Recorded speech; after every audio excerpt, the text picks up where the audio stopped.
might drop off, you might lose it there for a while. You'll see this will happen in your presentations, and then you want to close or finish at the end. It's down here, it's not going to be as effective. Okay, you want people leaving on a higher, leaving where they've got massive value, so you've increased. That's pretty much what you're doing. So to do that, you have to be good at controlling your state. And to be effective in anything you do in life, that's what you've got to be. And we've taught you a lot of that on the home study and things like that. So what I will do, you can jot this down, is you can do a ritual. I do what I call incantations. So incantations are a little bit like, who's heard of affirmations before? Affirmations are things you can say to yourself. An incantation is an affirmation that's much more powerful. It's more powerful because you do body gestures or movement with it, so you lock it into your nervous system. Where an affirmation might be just saying, I'm happy, I'm happy, I'm happy, okay? But you can just say that and lie to yourself if you're not happy. Do you know what I'm saying? So an incantation I would do like with a power move. So I might do gestures like, yes. Okay, so I'm locking into my nervous system. So I have a simple one that I use before I speak. I always say, I now command my subconscious mind to direct to me and helping as many people as possible today by giving me the strength, the emotion, the humor, the persuasion, the brevity, whatever it takes to get these people and show these people to better their lives now.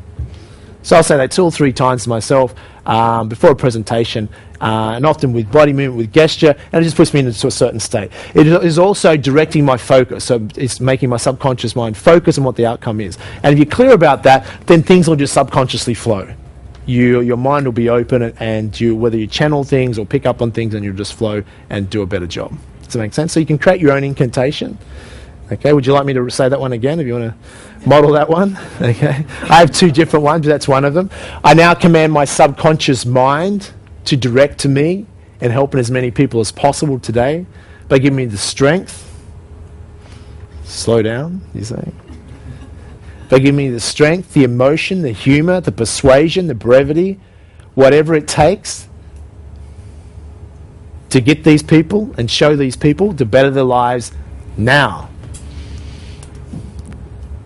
And have them write faster.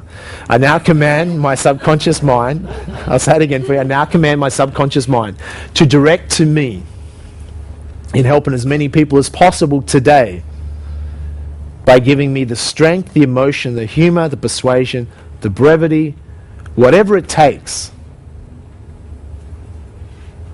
to get these people and to show these people to become better public speakers today. To better their lives today. Make sense? So that's something that works for me. So that's one incantation. And you can have several different incantations. Okay, one could be for speaking, one you can just do every day. It's almost like a ritual. Okay, it just puts you in a certain state, gets your mind focused. Okay, putting you in the zone. So it depends on your audience, but you want to get yourself into a certain state. Another way you can get yourself into a peak state is obviously, who's been to a 4-day event, 21st century? Because when we do the power moves and things like that, so you can do that, your power move. Another way is just do some exercise. So what I have is a mini trampoline. So my homes and where I live at times, I have a mini trampoline. It's good exercise for bouncing up and down on. You should do that any day, part of your life. It's very healthy for you. Okay, but also sometimes I'll do that. I'll bounce up and down. Just get your body into exercise. When you notice when you're exercising, you feel a certain state. You feel more stronger, more confident. Or push-ups. I'll often, before I do a presentation, I will do push-ups. It just awakens my body up. I'm getting focused. It's making me. That sometimes when you exercise, you're breathing a lot more. You just feel stronger and more confident, and it just wakes you up. It's like a way to get you into state. Okay, that'll just change your state as well. Because sometimes you ever woke up out of bed, you're not feeling very well, you feel tired, etc. Not a good state to be in. You've got to change your state. So that's just something you should be able to do anyhow before you even go into work or whatever. But you're just doing something simple. So remember that, you've got to do a presentation, jump down and do 10 push-ups. Okay? It'll just, do some stretching, etc. It just wakes you up, it alerts you. So physiology, remember, is 55%. It is everything, really. That's all you control. Your state will come across. Okay, that'll affect people. The other part to changing your state is what you focus on. So this is important. If you focus on, and your mind is going, I'm going to freeze what I'm going to say, I'm going to freak out, I'm going to be embarrassed, and people will hate it, and I'll never ever do it again. If you focus on that, is that going to change your state? it's going to put you into a depressed or unresourceful state. So I've had some people I've coached to be speakers, even in our organisation. I can remember one of our property speakers, the first time we threw him in the deep end, he was on stage, and when he finished his presentation, he walked off stage, and he said, he nearly was going to do this, he said, I was walking off stage, walking out of the room, and never ever coming back. He's just going to leave. Because it's like, his first presentation, he wasn't happy with it, and people always make it hard for themselves. He said that's what he's going to do. But he didn't quit, and did the second presentation, third. Now he loves it, he's addicted to it, he wants to just speak all the time, can't shut him up, and he loves it. So now he links massive pleasure to being a speaker, where that first time, it was that make or break, where that pain, pleasure, will I do this ever again? It's a terrifying experience, etc. But sometimes you have to go through that, okay? Don't expect every presentation is going to be great. It's like anything, you're becoming a professional at it, you might have to deal with one or two pretty shocking presentations, okay? So what I'd suggest is this, is in share trading, you paper trade, is that true? So you can effectively paper trade as a public speaker. So what you should do, the best way to coach yourself, you're applying these things, is also to watch yourself.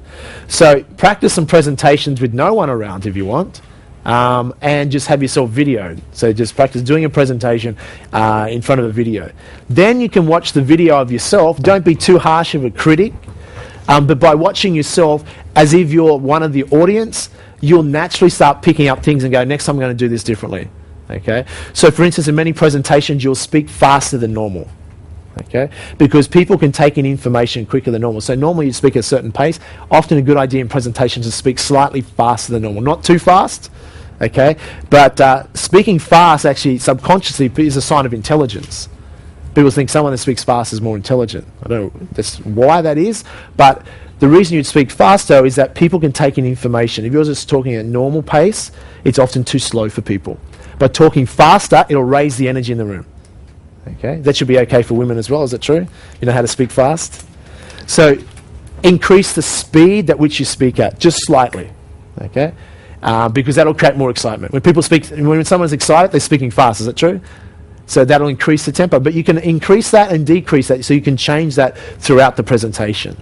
Okay, they're just additional distinctions that you can use. Okay, so what we focus on is important. So if you're focused on delivering massive value and you have the posture, the frame of reference that what I have to say is really invaluable, the benefit of that, people are going to get a lot out of that, and you're focused on that, and that's your frame of reference, then you're unattached. And that's the way you want to be. You go into a room where you're unattached, you're not attached with it, you know what you've got to say is valuable, you're going to impart that, you're willing to give 110%, you have certainty from there. The certainty comes from within. You're not worried about what other people say. Okay, so that fear disappears. Okay, and becomes much easier. But you always want an element of a little bit of nervousness, because it keeps you on your toes. It gets you on your toes. Otherwise, you get too complacent. So focus is critical. The third thing is what affects your state is your language patterns.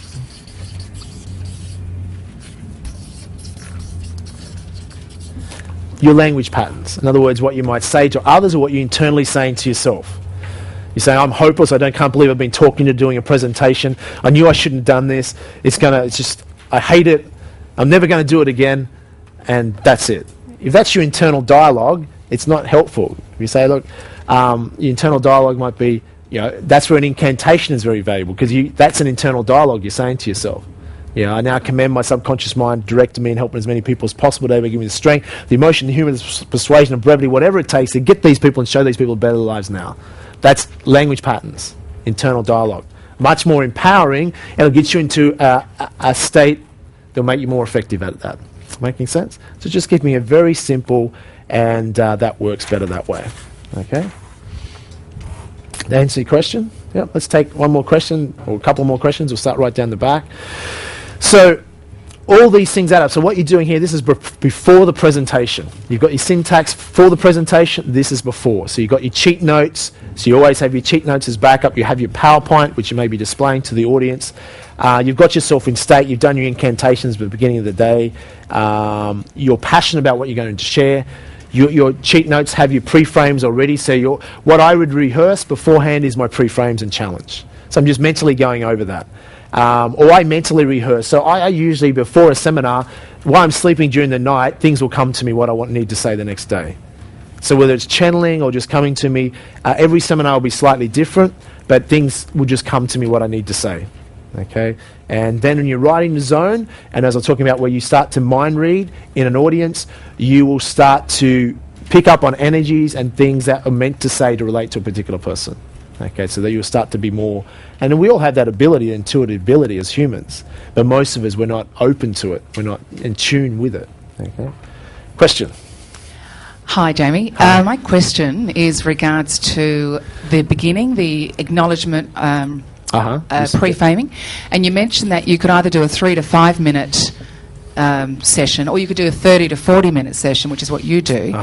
What are the advantages of doing it for 30 to 40 versus the 3 to the 5 minutes? Yeah, it's a good question. Now, it depends on the presentation. Like this morning, in saying this presentation, I think I went to an interaction in probably 5 to 10 minutes. Okay, there's probably no more advantage in the beginning. You do it shorter because you're going into, because you're not always, it's something new. You want to get the audience, the ice broken within, say, sooner the better. So the first 5 minutes you can get through the pre-frames, the challenge, you acknowledge people, and then get people to talk to each other as quickly as possible. In the beginning, that's what I'd recommend. So do it shorter. That would be the advantage in the beginning. The advantage of being longer, it depends on the seminar. So a longer one might be if it's a 2 or 3 or 4 day seminar, then you'll tend to go a longer because the audience is already pre-committed, generally there for a reason. And as you get more skillful at it, you'll just expand that time frame because you'll have a lot more to cover. You'll be much better at the pre-frames, and you might be adding stories in amongst that, and the content will expand. But you can still, even a longer seminar, still do it in 5 or 10 minutes. It's just that you'll get more skillful at it, and you'll have more you want to share, and you'll expand that. But in the beginning, I would keep it short because you want to get to interaction. So what you should be thinking about before the presentation is that rather than thinking, my God, I've got to remember everything I've got to say, all you should be focused on is, okay, first 5 minutes, I know what I've got to do. Introduce myself. Someone's introduced you, then you get up and say your name, etc. Fairly basic. Acknowledge respect. You've already worked out what you acknowledge and respect about the audience sincerely, and you share that with them. The pre-frames, you'd memorize those off the top of your head. Or what you can do is have on your stage, or have the actual notes on the floor, taped to the floor. Or if you've got a monitor, it can actually have it there listed for you. So you can actually, if you forget, you can see what the pre-frame is. You have three or four pre-frames, say. But you would already know these. You're mentally rehearsing these. And then the challenge, you'd have 3 or 4 things you're going to challenge, but the challenges are probably always going to be the same, so you're going to eventually just memorize those. Like challenge people to keep an open mind, take lots of notes, etc. Give 10% to charity as an example, whatever your challenges are to the audience. And then now you can see this is just becoming subconscious quick. And then, okay, everyone stand up. Here's what I want you to do. Turn to at least 3 or 4 other people around you. Tell them what your name is, where you're from, and why you're here today. That's all you have to focus on for the first 5 minutes. Okay, the rest of the presentation you're not even worried about right now. You'll worry about that later. Who thinks that's a lot easier? That's all you have to focus on. Now, some of you are probably going, shit, that's a lot to focus on the first 5 minutes. In the beginning it will be. But is it much easier if you've got to do a 60-minute presentation going, all I have to worry about right now is the first 5 minutes. That's the hard part. After that, the next 55 is a piece of cake and it's fun. That's the difference. So in the beginning, the advantage is to keep it short. Good question, though. Yep, just back there. Hi there, Jamie. My name's Owen. Hi, Owen. With doing, say, sort of 2 questions. With doing a hour-long presentation or a lot longer presentation, I would imagine that you would have the volume of material to cover, that you already have that fairly clear in note form and in your mind what material I need to present to the audience, etc. With the, you talk about the outcome there, just say, for example, that your intention of your presentation is to make a sale at the end of it. Do you clearly outline that outcome in your pre-frame so that people are aware that my intention is to try and get you to buy something at the end of this? Or how do you slip that in there? I mean, most people would, if you go into a sales presentation, it's like, yeah, I have the understanding that this guy is trying to sell me something? You know, it's a very good question. So it's two ways to go about it. Some presenters will tell people right up front, so you can actually do that if it's a correct pre-frame. Yeah, you just be honest with people and say, and also, at the end, my goal is to get you committed to taking action because I think you're going to love what I've got to share with you. So I'll mention that I'll spend 90% of the time I'm going to educate you as much as I can. Will I never ever see you again? The last 10 minutes I'm going to tell you a little bit about this product or service, and I'd love to encourage you to take advantage of that, but I expect it's not for everyone, so I want to give you as much value regardless today. Does that make sense? So you've told people right up front, you've been honest with them, but you're not attached. The key is not being attached to something, because no one wants to be sold into anything. So if it's coming across you're trying to sell, it's because you're attached to the outcome. So a universal principle is be clear about your outcome, but unattached to it. So if it's a sales presentation, part of your preparation might be, my goal today, one of the goals is to sell 10 whatever, or 100 whatever you're selling. But you might jot that down in present tense as a goal, or mentally put that out there, but you're unattached to it. Because you're attached to it, it'll come across in your body language, it'll come across the audience, you're trying to sell something. And actually, the more you try and sell, the more you push away. Humans are interesting creatures. If we're told not to do something, we'll do it. You tell people not to buy something, they're more inclined just to buy it, just because that's our nature of who we are. We like to make up our own minds, and we don't like to be told what to do. Okay, so you can do the anti-sell as well, which gets into more sales and marketing. But I think what people appreciate is that when you're being genuine and sincere. So if you're genuine and sincere, your goal might be a sales presentation, but what your goal should also be to say, you know what? My goal is to not waste people's time. My goal is to impart valuable information, inspire these people that why I'm excited about this product, or why I'm excited about this service. It may not be for them, but I certainly want to tell them how great it's been for me and been for other people, and I would hope sincerely that they'll see the benefit of that and take advantage of it. But I respect if they don't, because really it's up to them. It's their choice. Do you see how you're coming unattached to that? People then will expect, because also your presentation shouldn't be just a selling presentation. So the mistake many selling presentations do is it's 90% selling and only 10% of value. And that's a real limited value to that, and people they're bored because they're being sold. It's like so you make it easy. 90% education. And the bottom motto is, as far as sales, the more you educate, the less you have to sell. The less you educate, the more you need to sell to get someone to understand it. So if you always come from that premise. But true, if you're doing a selling presentation, you still have to sell, so you still have to have that outcome.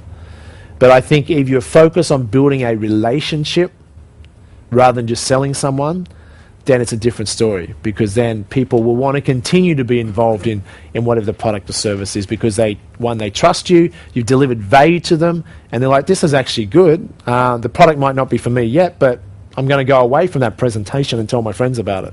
Actually, even if you don't buy it, go along, you're going to learn something from it. Making sense? So if your posture, your frame of reference is coming from being sincere, being honest, don't BS people. Okay, so what you're saying, should I tell people up front? You can pre-frame it, but if you pre-frame it in a way that's a benefit to them. Okay, if you said to people, welcome along today here, really just want to let you know I'm really only here to sell you something, so why don't you get your credit cards out right now, and let's just skip the presentation and just give me your credit card. Probably not going to be effective, is it? Okay, you want to actually deliver value, and that's how your presentation should be built. So there's a lot of sales presentations out there are ineffective because they're just trying to sell. Okay. Remember, the goal is what's in it for them, not what's in it for you. And you bring that together. Now, in saying that, you need to also have selling skills. Whether you're selling your idea, product, or service, you're still selling. Every time, any communication you have, you're selling. Is it true? You're selling your staff to do a better job. You're selling your kids to clean up the bedroom. You're selling your spouse to take you out for dinner more often. You're selling a concept all the time, so it's all about influence. Okay, and being unattached is the best way to do that. So it's a very good question. You can tie that into your presentation.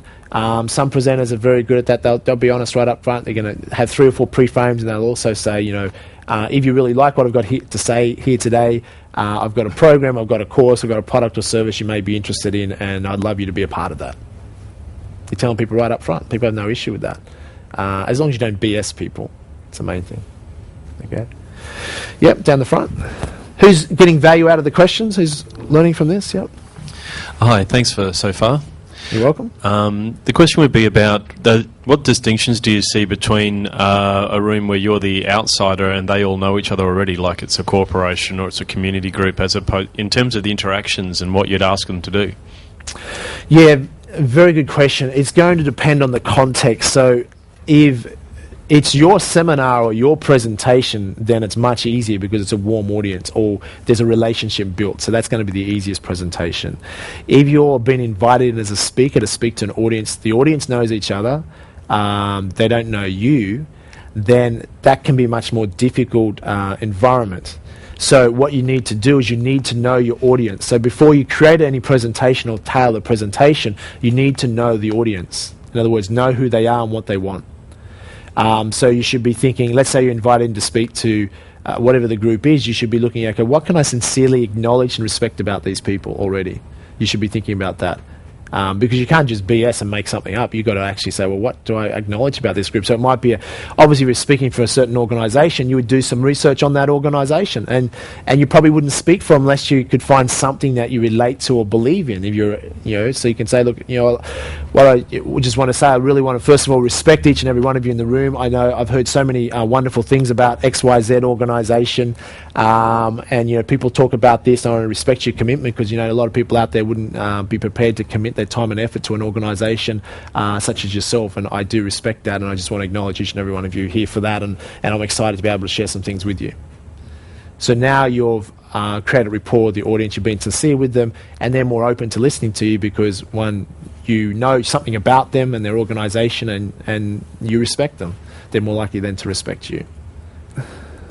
So when they already know each other, and you're aware of that, what sort of thing would you use as the icebreaker rather than introduce yourself to 2 or 3 people and share something personal? Yeah, sometimes there's a presentation where they've already been introduced to each other, so you mightn't be able to use that. So you might just use something quicker.